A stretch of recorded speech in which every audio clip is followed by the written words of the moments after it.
नमस्कार दोस्तों, मैं देवेंद्र राठौड़ एक बार फिर स्वागत करता हूं अपने YouTube चैनल पर देवेंद्र राठौड़ पर। आज हम एक और महत्वपूर्ण टॉपिक लेकर आए हैं।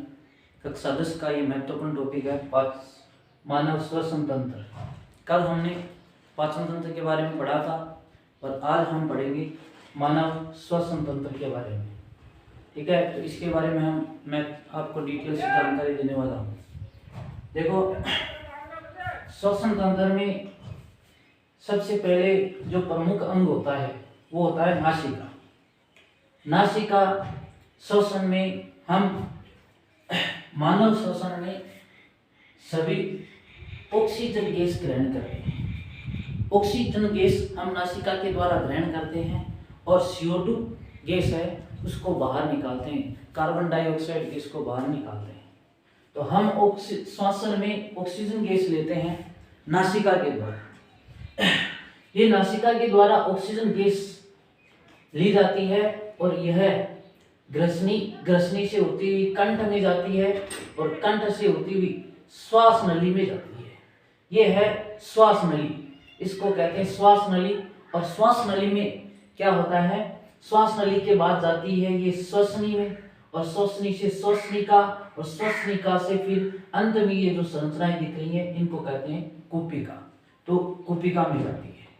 तो ये एक क्रम होता है हमारी ऑक्सीजन गैस अंदर जाने का, यानी श्वसन का एक क्रम होता है। नासिका, नासिका से किस में जाती है, ग्रसनी, ग्रसनी से कंठ, कंठ से श्वास नली, श्वास नली से श्वसनी, श्वसनी से श्वसनिका और श्वसनिका से अंत में किस में चली जाती है, कुपिका। तो इस प्रकार देखिए, अब इनके बारे में हम थोड़ा डिटेल से देखते हैं। सबसे पहले नासिका।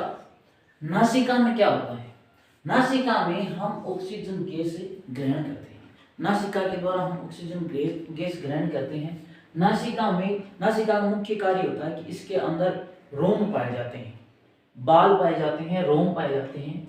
ये रोम जो हम ऑक्सीजन गैस ग्रहण करते हैं उसके साथ यदि कोई धूल के कण हो या कोई कीटाणु जीवाणु हो या धूल के जो मोटे कण हो, उनको ये नासिका के जो रोम हैं वो नासिका में ही रोक लेते हैं।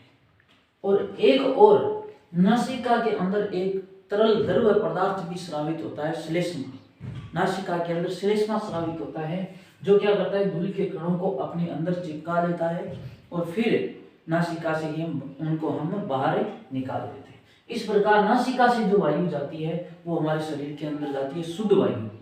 जो ऑक्सीजन होती है वो शुद्ध हो जाती है नासिका में और नासिका के द्वारा शुद्ध वायु जाती है। एक और महत्वपूर्ण कार्य होता है नासिका का।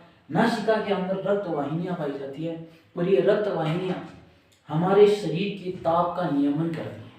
जैसे हमारे मानव शरीर है उसका तापमान हमेशा समान रहता है, इसलिए जो बाहर से हम जो श्वास लेते हैं, जो वायु लेते हैं, वो यदि ठंडी है तो उसको कुछ हद तक ये गर्म करती है और यदि वह गर्म है तो कुछ हद तक उसको ठंडी करती है। यानी शरीर के तापमान के अनुसार नासिका उस वायु को और उसका ताप परिवर्तित करती है। इस प्रकार नासिका हो गया। नासिका से बाद में वायु जाती है ग्रसनी, ग्रसनी के बाद आती है कंठ में। कंठ में क्या होता है,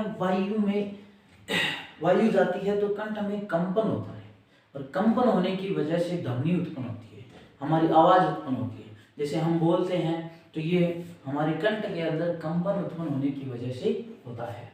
कंठ के बाद ये वायु जाती है श्वास नली में।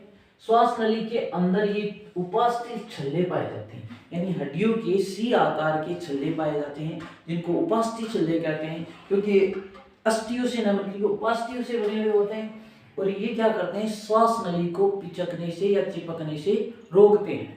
जैसे यदि मान लीजिए ये छल्ले नहीं हो तो श्वास नली का क्या होगा कि कई बार श्वास नली हम जब श्वास लेते हैं तो चिपक जाएगी और चिपक जाने के बाद क्या होगा, श्वास है वो आना जाना बंद हो सकता है।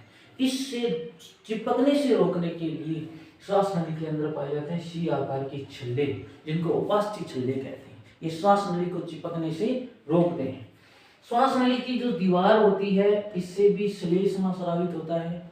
ये श्लेष्मा क्या करता है, यदि नासिका काम करना बंद कर देती है कई बार जब जुकाम हो जाती है या तो सर्दियों में ये नासिका कार्य करना बंद कर देती है, तो श्वास हम लेते हैं मुख से।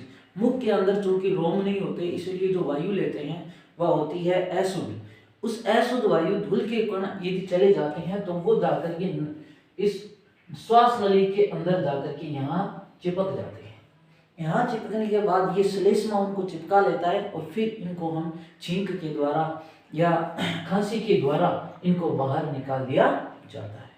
अब जो वायु जाती है अंदर, वो जाती है फेफड़ों में, और फेफड़ों में जाती है शुद्ध वायु। ऑक्सीजन जाती है, ऑक्सीजन गैस जाती है, ऑक्सीजन गैस जाती है फिर श्वसनी में, और श्वसनी से जाती है श्वसनिका में, और श्वसनिका से जाती है कुपिका।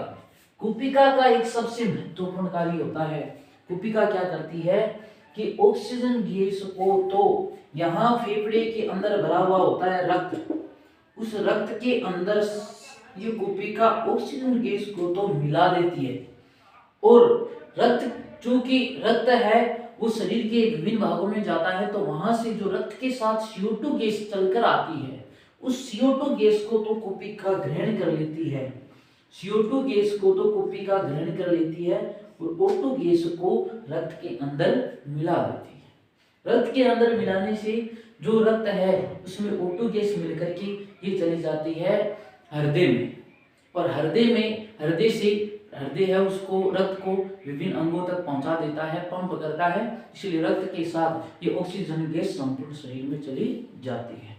इसके बाद क्या होता है, यहाँ से जो कुपिका है ये CO2 गैस को ग्रहण कर लेती है रक्त से, रक्त क्या हो जाता है शुद्ध। अब जो CO2 गैस ग्रहण की है उसको फिर ये वापस लेकर के आती है श्वसनिका, श्वसनिका से श्वसनी, और श्वसनी से फिर श्वास नली, और श्वास नली से ग्रसनी, कंठ, ग्रसनी, और फिर नासिका के द्वारा बाहर निकाल दी जाती है।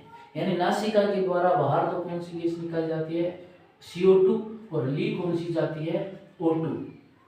अब ये O2 फिर से नासिका ले लेगी और ये पूरा प्रक्रम चलता रहता है। इसको कहते हैं श्वसन। यानी जो ऑक्सीजन यहाँ से ली गई वो कंठ के द्वारा श्वास नली, श्वास नली से श्वसनी, श्वसनी से श्वसनिका, श्वसनिका से कुपिका में जाती है।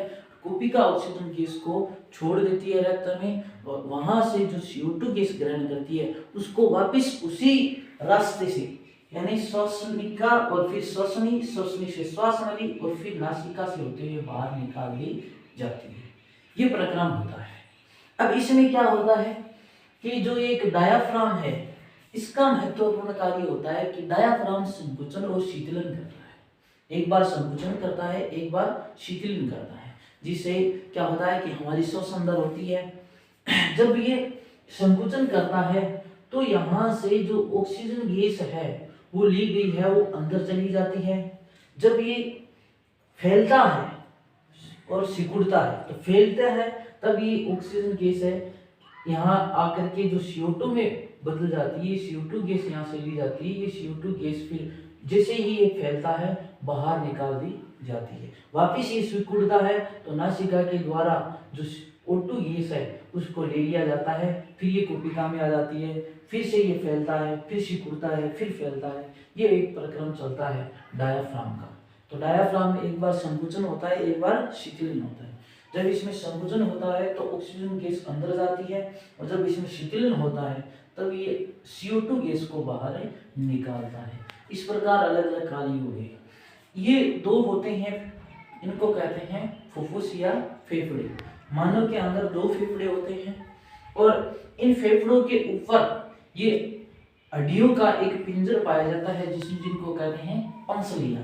ये पंसलियां क्या करती हैं, फेफड़ों को बाहरी जो चोट लगती है उनसे सुरक्षित रखती है। यानी जो चोट लगती है या बाहरी जो कोई भी आघात है उससे सुरक्षा का कार्य करती हैं पंसलियां। अब ये पंसलियां सुरक्षा का कार्य करती हैं। अंदर होते हैं फेफड़े, दोनों फेफड़ों का समान कार्य होता है, इसलिए इसका ये बाहरी दृश्य है और ये आंतरिक दृश्य है इसका। दोनों ही फेफड़ों में कुपिकाएं, श्वसनी, श्वसनिका ये होती हैं, और दोनों ही फेफड़ों का कार्य भी समान होता है। इस प्रकार ये श्वसन तंत्र को मैंने आपको शॉर्ट में समझाया। जय हिंद।